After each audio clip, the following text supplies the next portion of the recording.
Ola, que tal? Benvidos a unha nova entrevista en Diario de Arousa. Hoxe está con nos Carlos Álvarez, que é o presidente da agrupación micolóxica A Cantarela. Bos días, Carlos, gracias por viros ata aquí. Bueno, contenos un pouquiño como comezou a súa afición polas setas. A miña afición empezou dunha forma un pouco curiosa, porque estuve destinado 2 anos en Cataluña, como maestro, non? Entón, salín algunhas veces a buscar cogomelos coa xente da pensión, onde eu estaba.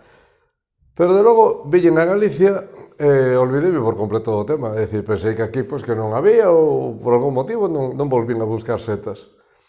E resulta que no ano 79 hubo uns cursiños daqui de extensión agraria, entonces fun a eles, salín ao monte e me din conta de que había setas por todos os lados, claro. Con tal motivo, pois, máis adiante, unha vez que se fundou o Ateneo en Vila García, dentro do Ateneo formamos unhas xornadas micolóxicas. E a tenor desas xornadas surdiu a Cantarela, porque xa fundamos a Cantarela independiente do Ateneo, e a partir de aí, desde o ano 83, creo que foi, pois estamos andando con esta teima da Cantarela. Claro, e sodes un montón de socios, casi 200, non? Sí, somos alrededor de 175, normalmente andamos por esa cantidade sempre. Claro. Hombre, dentro de Galicia, somos quizá a agrupación que ten máis asociados. Claro, e a que se debe tanto interese polos cogomelos? Bueno, máis que interés polos cogomelos, o primeiro sí que foi interés polos cogomelos. A xente estudiábamos, todos, incluído eu, estudiábamos moito, mirábamos os libros, pensábamos que íbamos a ser uns micólogos fenomenais co tempo, pero co tempo nos demos conta de que a micoloxía é unha cousa moi complicada, moi difícil, e cada ano máis, porque se está investigando continuamente, e desde que apareceu o ADN, que aplicouse ao coñecemento dos cogomelos, entonces todos os nomes, moitísimos nomes de cogomelos, especies que van cambiando, todo eso vai variando a tenor do estudio do ADN. Do ADN, efectivamente. Entonces nos demos conta de que eso se complica moitísimo. Ahora, por exemplo, para determinar un cogomelo con certidumbre, non é solamente miralo e meterlle en especies, grupos, xéneros, non, hai que chegar moitísimo máis fondo. E, de feito, é curioso, porque sempre dixemos nós que, por exemplo, os boletos, non? Pois que teñen tubos ou tubos debaixo do sombreiro. E que, por exemplo, outros cogomelos pois teñen lámelas, non? Láminas debaixo do sombreiro. Pero resulta que agora hai cogomelos con láminas debaixo do sombreiro que están dentro do grupo dos boletos que teñen tubos debaixo do sombreiro. Entón, claro, ese xa nos rompeu os esquemas todos, dixemos, bueno, nada. Entón, agora, digamos que temos ese número de socios porque facemos moitas actividades. E, sobre todo, unhas actividades que máis chama a xente, que son as saídas. Temos saídas en outono para buscar cogomelos e temos saídas en primavera de senderismo. E dentro desas saídas, pois, temos unhas que facemos por España de 5 días e a xente, pois, maiormente vais apuntando por eso. Claro, entonces a época mellor é o outono e a primavera. Aquí en Galicia, sí, outono. A primavera, con moitísimo menos, digamos que, efecto que o outono. Hai outras zonas de España, Castela mesmo, que na primavera, pois, como ten bastantes zonas de campo lisas, despexadas, de erva boa e tal, pois nacen bastantes champiñóns na primavera. E logo no País Vasco pois teñen o famoso perrechico, tamén que é de primavera, non? Pero en Galicia a primavera non é moi abondosa, exceptuando aquelas primaveras como este ano, que choveu bastante. Entonces, sí, alá sobre abril-maio, empezan a agromar certas especies, por exemplo, cantarelos, non? Podemos atopar cantarelos en maio, dependendo de que ano sexa.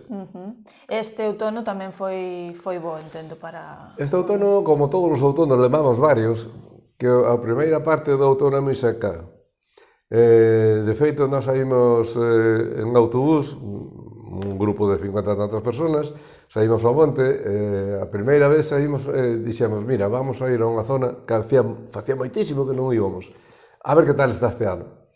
E fomos, e bueno, non había nada prácticamente, pero dixemos, vamos a ir un pouco máis adiante a ver que hai lá outra zona de bosque e tal. E fomos, e aí sí que aí collemos bastantes latarios, non? O níscalo. Cosa que nos extrañou. Pero na seguinte saída, porque extrañamos porque o tempo estaba seco, na seguinte saída, resulta que todo o autobús inteiro collemos dúas cestiñas de cogomelos. Nada máis. Pero encima de eso, os cogomelos resultaron ser champiñóns. Estaban en prados en donde nós sospeitábamos que foran tratados por purines ou por alguna cousa así. Entón a xente que os colleu estaba todo contento co cesto enseñando e lle dixemos, mira, é mellor que non os comades porque sospeitamos que aquí botaron purins ou botamos tratamento para o prado e tal, entón é mellor que non os comades. Claro. Porque eso temos que telo moi en conta ao consumir cogomelos. Claro, depende de onde se collan, non? Sí, bueno, unha cousa xa é saber cales se poden comer e cales non. Eso supoño que será o básico, non? O básico de aprender os que se poden comer. Pero curiosamente un cogomelo que se pode comer se agromou nun sitio onde antes hubo outras cousas que perxudicou a chan, pois entonces fastidiámolo, non? Por exemplo, antigas escombreiras que foron tapadas. Entonces aí sí que salen moitas veces cogomelos, entre eles o coprinos comatos, que é un cogomelo moi rico, pero non debemos de consumilo, porque está nunha zona contaminada. Claro, eso tedelo que ter moi en conta. Algúna vez pasou de que comerades algún que estuvera en mal estado ou algunha cousa así? Cual, perdón? Se algunha vez pasou que comerades algún que estaba en mal estado? Non pasou porque nese aspecto tuvemos cuidado. Desde sempre, xa lle dixemos a xente que o que non colle hoxe probablemente mañán ven e vai encontralo, o sea que hoxe se hai unha cousa que está en mal estado que a deixe. Os que están, por exemplo, nos recomendamos o cogomelo pequeno, o cogomelo excesivamente desenvolvido, xa os que están en mal estado, que nin siquiera tocalos do chan, porque están cumplindo unha función ali. Entón é mellor deixalos, porque hai xente que colle de todo. E logo, cando chegan a casa, pois enche un cesto de porquería, pois que danse conta de que non lle sirve. Claro. Claro, unha pena, pois cogomelo cumpre unha función no campo moi importante. É dicir, non é cogomelo é o fruto do fungo. Pero o fungo que está ali no chan está cumplindo unha función básica. Tan básica que, se non houbera fungos na natureza, pois francamente a natureza sinceramente non existiría. Así de claro. É dicir, é absolutamente indispensable a labor que fai os fungos dentro da natureza. E por aquí, nesta zona, por onde van? Que zonas suelen ir? Por aquí cerca? Aquí tiñamos unha zona impresionantemente boa que era Xiabre. En Xiabre había piñeirais completos en donde agromaba un cogomelo en especial. Ali, por exemplo, o Hymnum repandum, que é a lengua de vaca que lle chaman, pois xa sabía unha zona que eu recordo que iba e dicía vou a buscar Hymnum, e iba ao monte, nunha hora estaba de volta ca cesta, chea. Había outra zona que era de latarios, era unha maravilla, hasta que ardeu no ano 2006. A partir de aí quedamos sin Xiabre absolutamente, inda hoxe Xiabre non é atractivo en absoluto. Outra zona impresionante era Lobeira. Pero Lobeira tamén está agora empeza a ser interesante porque fixeron plantacións de castiñeiros, e hai outras zonas que xa se renovaron co tempo e tal, non hubo un incendio tan devastador como o Xiabre, pero non é o que era antes. E despois tiñamos outra zona que viña incluso nos libros, que eran os piñeirais costeiros, do Grove e San Vicente do Mar e Sanxenxo. Pero aí entre exceso de construcción, urbanizacións, en fin, talas que se fan, pois tamén, digamos que cercano aquí a Vila García, temos uns sitios moi reducidos, moi concretos que hai que ir a eles profesos, non podemos dicir esta zona en xeral é boa, non, hai que ir ao interior. Non sei se sabe cantas especies haberá, ou non se poden contar as especies que haberá. A ver, é moi difícil de calcular eso, pero mira, vou dicir unha cousa curiosa. Cortegada, que é un paraíso, todo o mundo fala do bosque de loureiros e tal, si é importante por eso, pero nós, micolóxicamente falando, pensamos que é máis importante polos cogomelos. Porque en Cortegada, hasta este momento, están determinados preto de 1000 especies. E calcúlase que pode haber 300 máis. Eso é producido porque é unha zona que está agora deshabitada, en donde hai unha humidade todo o ano máis ou menos constante, porque está o fluxo do río, as brumas de mañás e de tal, pois hai un grado de humedade alto. Que dicho decir isto porque Cortegada ten unha hectárea, me parece que de 50 hectáreas. Ahora me perdo un pouco na tamaño. É un sitio moi reducido, pero é o Parque Natural Español en donde hai máis especies de cogumelos. É dicir, nós podemos falar de parques importantes como en Canarias, como Garajonay ou outros parques da península, con moitísima extensión, sin embargo non chegan a este número de especies. Carai. Sí. Xa fora de Cortegada, na costa, pois podemos pensar que andaremos aquí sobre, eu calculo que sobre 300, 350 especies ou algo así.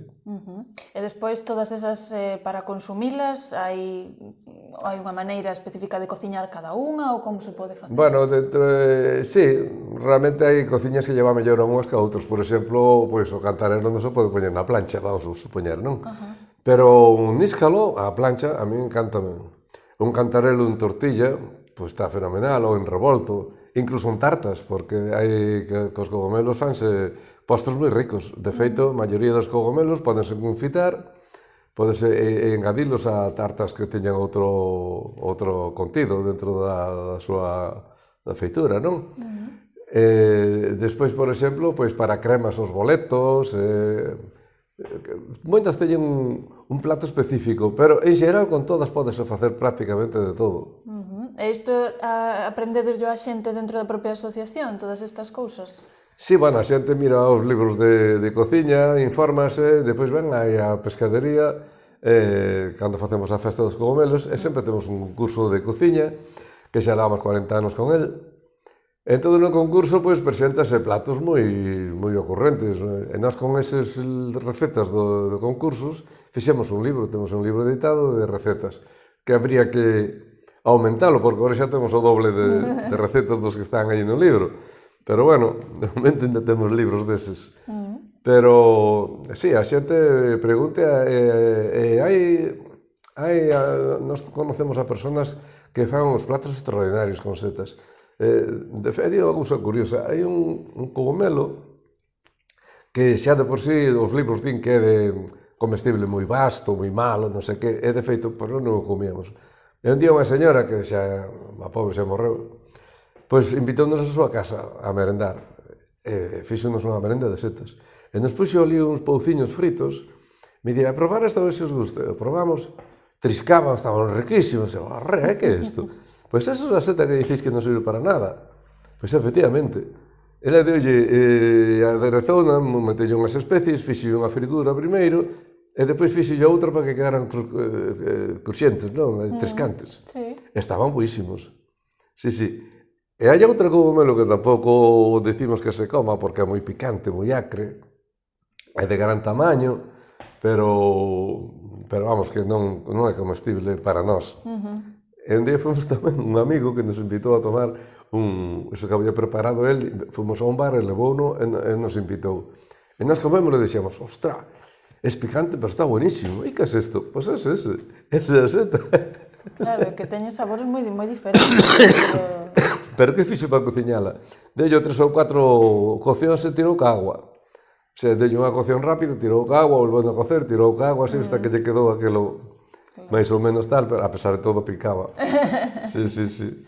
Entonces, aparte destas salidas, porque no outono cantas saídas fan, máis ou menos? Cantas? Saídas. Nós en grupo facemos dúas. Dúas. Sí, pero despois a xente xa vai por libre. Antes, cando empezamos, como había máis afición a ir, salíamos cada domingo, salíamos de aí da Esplanada a Tir. Pero non era obligatorio ir, os que querían iban e xa estaba. Entonces, a veces íbamos 7, 10, 15, depende. Hasta que empezamos a ver que os que salíamos éramos os mismos. E dixemos, mira, para ir sempre os mismos, cada un que vaya pola súa conta, efectivamente. Ahora non, ahora quitando esas dúas saídas, depois cada un vai por libre, sí. E despois na primavera tamén outras... Non, pois cada un lava para a súa casa, fase...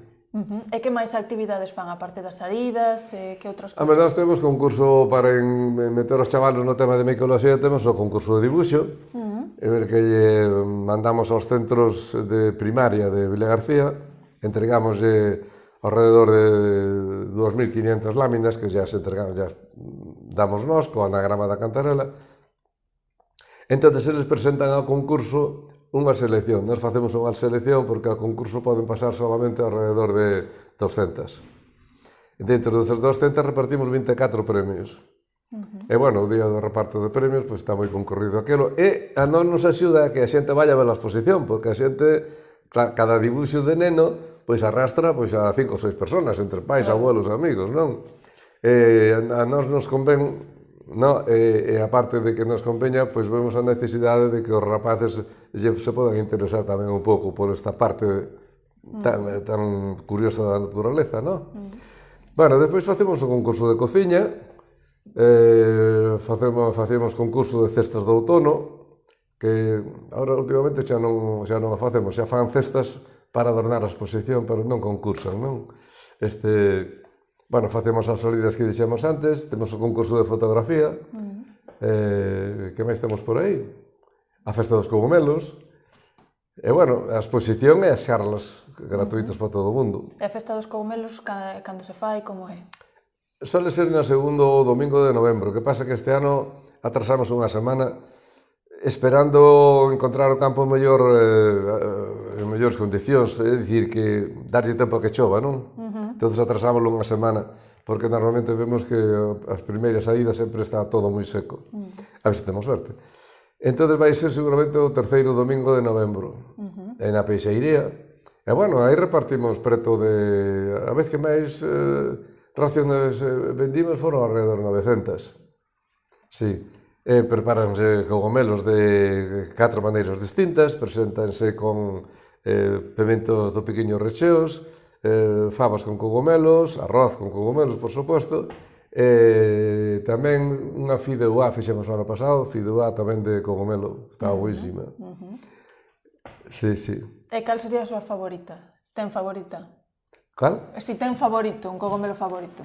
O plato? Sí, ou a seta en sí, algunha que lle guste a usted por algo. A min, hombre, a mí vamos a ver, a mí un cantarelos encántame, porque moitas veces chego con prisa de mellor de collelas, entonces, como non teño tempo de facer nada, sencillamente o limpio un pouco, botolle un pouco de sal e pimienta blanca, o paso por fariña e o frío, e queda como se foran calamares. Queda riquísimo, non? Eso cando teño... Pero normalmente un revolto ou unha tortilla pois é moi rica. A min é prácticamente a que máis me gusta. Pero despois deso, pois tamén, como dixen antes, o níscalo gustaba moito a plancha. E o boleto tamén laminado, a plancha estaba moi rico, en fin. Despois o himno, a lengua de vaca, engadida a guisos, pois é unha sete que ten corpo, triscante, moi rica a mordela. Son os que máis me chaman a atención. E da xente que está na asociación, que perfil de xente hai? É xente máis ou menos dunha mesma edad ou hai xente nova? Somos casi todos maiores. Sí. Cando empezamos éramos todos dunha edad, máis ou menos tiñamos sobre 30 e tantos, 40 e tantos anos, pero esa xeración fuimos subindo e estábamos prácticamente así metidos. Xente nova apúntase moi pouca, desgraciadamente. As conferencias sí que ven. Nós facemos conferencias e temos unha media de existencia de 70 personas, así. E resulta que sí que vemos que hai un porcentaje de xente nova. Xente nova refírome a xente entre 20 e 40 anos, así, non? Chavales, non me parece, non sei, porque gustelle máis o deporte. Pero despois non entran a formar parte da agrupación. Se algún entra, pois claro, coincide de que son xente que ten familia, entonces pois están ocupados en outras cousas, non poden vir a colaborar directamente. Veña a botar unha axuda en algún momento, pero non pasan a formar parte directa, por exemplo, da directiva ou da presidencia, que estou buscando sustituto fai 1000 anos. Sí, estás buscando sustituto. Levo toda a vida de presidente. Non pode ser xa tanto. Entonces, pois, estou deseando que aparezca alguén para poder ir dando paso a alguén, non? Porque tal como está a situación agora, se nós os deixamos, a sociedade desaparece, é unha pena. É unha pena, sí, sí. E que cuota teñen? Perdón? Cuota, que cuota teñen? Bueno, a cuota simbólica, este ano subímola. Estábamos pagando durante 15 anos 20 euros ao ano, e agora subimos a 30. Bueno. Subimos a 30 porque todo subiu. Non o comentei antes, pero, por exemplo, a festa dos cogomelos, na festa dos cogomelos non ganamos prácticamente nada. É dicir, non queremos subir moitos precios. Estuvemos moitos anos cobrando 5 euros pola ración de setas que levan un cacharriño de barro, que se regala, claro, e viña albariño, de cosé de boas bodegas. Entonces fai 2 anos subimos a 7 euros, agora este ano a 8 euros o ano pasado. Agora están 8 euros. Dentro das festas gastronómicas, pois non é das máis caras, o sea que das máis económicas. Para que é iso? Pois é iso porque algunha vez pinchamos. Entón, non é que non ganáramos, sino que incluso perdimos. E dixemos, non pode ser. Non estamos para perder cartos en festas destas, non? Temos que dedicalo a actividades propias como son charlas, conferencias, salidas, etc. Pero non a facer festas... Claro, que pasa? Co socio a festa de cogomelo vai gratuito. Está invitado. Claro. E así para alguén que queira iniciarse no mundo dos cogomelos, que consellos lle podería decir para alguén que diga vou a sair agora a buscar cogomelos? Que serían as principais así normas? Mira, hai unhas normas escritas que están incluso dentro da Xunta de Galicia, ten editado unhas normas. Entre elas, como unha norma curiosa, está a cantidade que debes de coller. Non se debe pasar de 2 kilos por persona e día.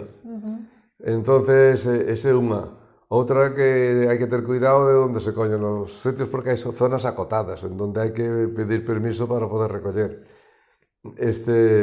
Logo, como norma xeral, a xente dicimoslle que non leve bolsas de plástico, porque iso estropea os cogomelos moitísimos. Hai que levar un recipiente ríxido, non? Por exemplo, unha cesta de mimbre é o mellor.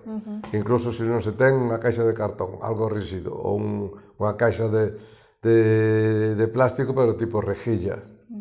Depois levar unha navalla para poder cortar, ou un cipilliño para limpiar o barro onde se colle para que chegue o máis limpia posible a casa. Digamos que esas son as normas fundamentales. Levar un coitelo, unha cestiña, limpiar o cogomelo no monte e non coller máis cantidade da que se pode consumir. Ese que dixen antes, a norma está feita, pero non hai unha vixiancia exhaustiva, non? Entonces, pues claro, hai xente que se pasa collendo e despois o que fai é tiralo, que eso é triste, máis triste todavía. Claro. Porque non pode comer todo. Claro. O cogomelo ten moito contido en agua, pero digamos que é un artículo, na miña opinión, de digestión non demasiado fácil. Entonces non se pode meter inxentas del, non é convinte. Claro. E máis, cando se consume un cogomelo de campo por primeira vez, sempre é conveniente consumir pouca cantidad para ver se o organismo teu non ten algo que o rexeite, porque moitas veces temos digamos que alimentos aos que o corpo noso non os afecta directamente. Claro. Ten que pasar un período de adaptación. E se colles eses 2 kilos, que non os podes comer todos xuntos, que se pode 2 kilos por persona é moito, porque se van, claro, se van 3 personas da mesma casa xa son 6. Por eso, e non se pode conxelar ou podese... Mira, pódense conxelar. É dicir, límpiase ben, dáselle un fervor, un escaldado, e despois se conxelan. Tamén se poden preparar, e unha vez que está feito o guiso preparado, conxelar. Pero, en calquera dos casos, perde moito, na nosa opinión. Eu supoño que usted xa nunca comprará cogomelos nas tendas nin no súper, non? Xa... Bueno, porque das tendas de... Sí, xa non os compra, entendo. Sí, home, por que non? Sí? E nota moita diferencia? Bueno, diferencia... en certo modo, hai cogomelos comerciais que están moi ricos. Por exemplo, a min un cogomelo que é moi rico e aparte é moi sano é o shiitake, que non hai moitas tendas, pero aquí en Vilagarcía, por exemplo, pois o Gadi sempre ten shiitake. O shiitake é un cogomelo moi interesante, porque digamos que incluso en certos países, no Xapón, o comen casi máis como medicina que como alimento. Porque ten as condicións que mellora moito o estado xeral do corpo, a circulación, un montón de cousas, o ritmo cardíaco, todo isto. E ademais é unha seta moi rica. Nos esa é unha das que confitamos. Cortámola en láminas, confitámola e engadímola ás tartas. Pero é un cogomelo que funciona prácticamente na cociña para todo, vale para guisos, para plancha, para purés, para todo. Shiitake. E despois os outros son os conocidos de sempre, non? Champiñón e todo eso. Pero a xente sí consume, sí. De feito, nós agora a festa dos cogomelos, vou dicir un secreto, o cogomelo que consumimos prácticamente é todo comercial. Incluso o cogomelo de campo, si o podemos meter porque está en precio, tamén é comprado. Porque antes íbamos a buscar setos ao monte, pero ahora, como dixen antes, xa non temos zonas para poder coller en cantidad. Claro, non dá abasto, claro, para todo. Non podemos facelo porque non acadamos as cantidades que necesitamos. Claro. Bueno, pois non sei se quere animar a xente a que se una á asociación, a que haxa relevo na asociación ou algunha mensaxe así para ir rematando. Eu estou esperando, vamos a ver, para rematar teño que dicir que Galicia fai 50 anos ou cosa así era un país micófobo, é dicir que rexeitaba os cogomelos, tiñalle medo, os nomes que lle dan son nomes sempre peyorativos, nombres feos, non? Pan do demo, pan de cobra, pan de porco, que sei, todo así. Sin embargo, gracias á labor de bastante xente, fai 50 anos, empezouse a agromar un pouco esta afición gracias a xente como Antonio de Iraozola, en Pontevedra, que é unha persona encantadora, e moitísima outra xente máis. Me acordo de Luís Freire, tamén deste... olvidei o nome, que é un tío moi importante, hombre. Bueno, Antón Patiño que foi un dos que formou máis agrupacións en Galicia. Entón, en un momento, digamos que en 5 ou 6 anos, en Galicia, de non ter nada, apareceron de repente 7 ou 8 asociacións de cogomelos. E seguiron aumentando hasta chegar a case 30. Neste momento, Galicia, digamos que micolóxicamente falando, ten xente moi metida neste mundo que podemos considerar os micólogos xa de prestixio. Por exemplo, destaca Marisa Castro, non? Marisa Castro, que é unha micóloga impresionante, foi directora da Cátedra de Micoloxía da Universidade de Vigo, e tamén moitísimos outros que non solamente están dando charlas, están investigando, incluso co ADN que dicíamos antes. Entón, gracias a esta labor desinteresada de moitísima xente, pasamos de ser un país que rexeitaba cogomelos a ser un país que está normativizado dentro do que é a península na afición a cogomelos. Non chegamos a ser ao nivel de País Vasco ou Cataluña, pero, sin embargo, ao nivel do resto do país estamos moi ben situados. Bueno, pois está ben que os sigamos coñecendo e respetándoos para que siga habendo, non? Claro, mira a ver se interesante que lo da sucesión, mira a ver se hai un presidente. A ver se aparece algún sucesor. Bueno, Carlos, moitísimas gracias por vir ata aquí. Bueno, pues gracias a vos. Gracias. E gracias a vostedes por estar aí. Vémonos na próxima entrevista.